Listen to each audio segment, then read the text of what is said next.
Hello everyone, welcome to the Jewish Week Online. We're here at the Samuel Bronfman Foundation in New York City to check out the seminar on unpacking the ecosystem of digital media in Jewish education. Let's take a closer look. You are all, for the moment, educators. You are all influencers. You are all designers and producers. You are all learners. And you are all funders or investors. Okay? That's where that's a starting point. Because the first question we're going to ask you to think about is, in order to be maximally successful in your role within this ecosystem, with the goal of increasing the creation, distribution, and use of digital technology in Jewish education, that's our primary purpose. What do you need? That's it. First question, what do you need in that role in order to increase the use? And some people are going to be more focused on one or the other, creation, distribution, use, all three of them together. What do you need? That's the first question. Get consensus on what are these 21st century skills and Jewish 21st century skills, so we can design lessons using media that is actually great for teaching these skills. Shelter under experimentation in the Jewish digital media space, and have basically not done any sort of research or needs assessment, and said, "Oh, it's digital media. We experiment, blah blah blah," and that's been the sort of shelter for failure to some extent. And we're at a point where, like a lot of foundations, have actually been burned by a lot of experimentation. Still has to. There still needs to be the needs assessment ahead. I think you can't. When I started, I said, okay, well, do only things that are tried and tested. And first of all, tried and tested is a relative term. Who tried and tested it? How well was it tried and tested?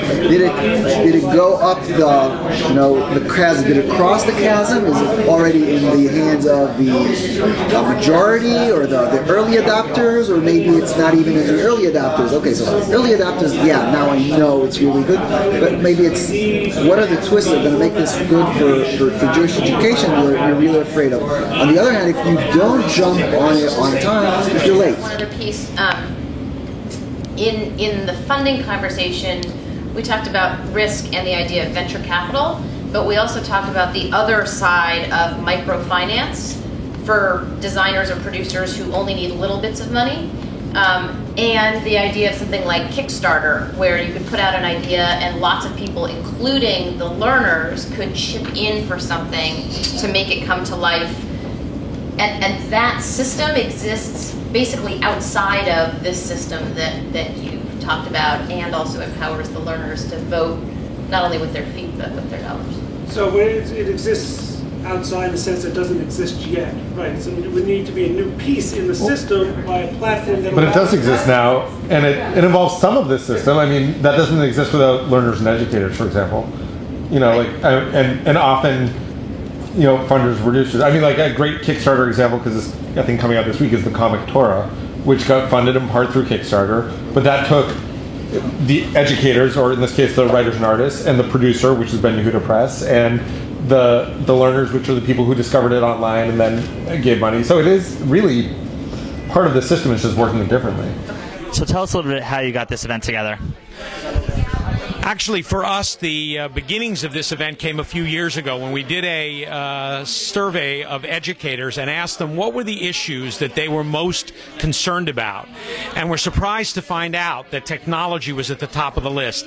Since then, we've worked with people like our partners here, BJE Sages of New York, Darim Online, to really try to build awareness within the Jewish world about how technology is becoming central to the Jewish educational enterprise, or could become more central to the educational enterprise, and also to get people thinking about the tough issues that this raises for the ways in which we've organized and done Jewish education up to this point. So this was the outcome of a process that we've been involved in for a while, and we're not even sure yet what the next steps are, but we know it's too important to drop.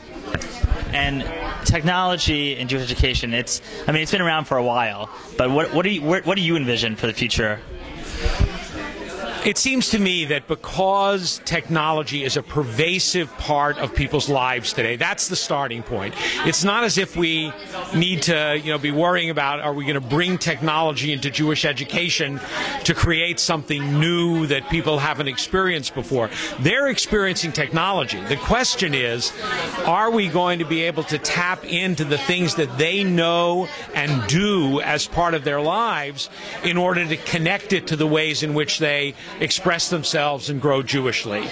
So for me, the technology is something that is a dimension of the lives of learners, and if we don't bring technology into the way in which we do Jewish learning, then we're really going to be condemning Jewish learning to being irrelevant in their lives. What do you think the biggest challenge is for people interested in getting into the technology education field?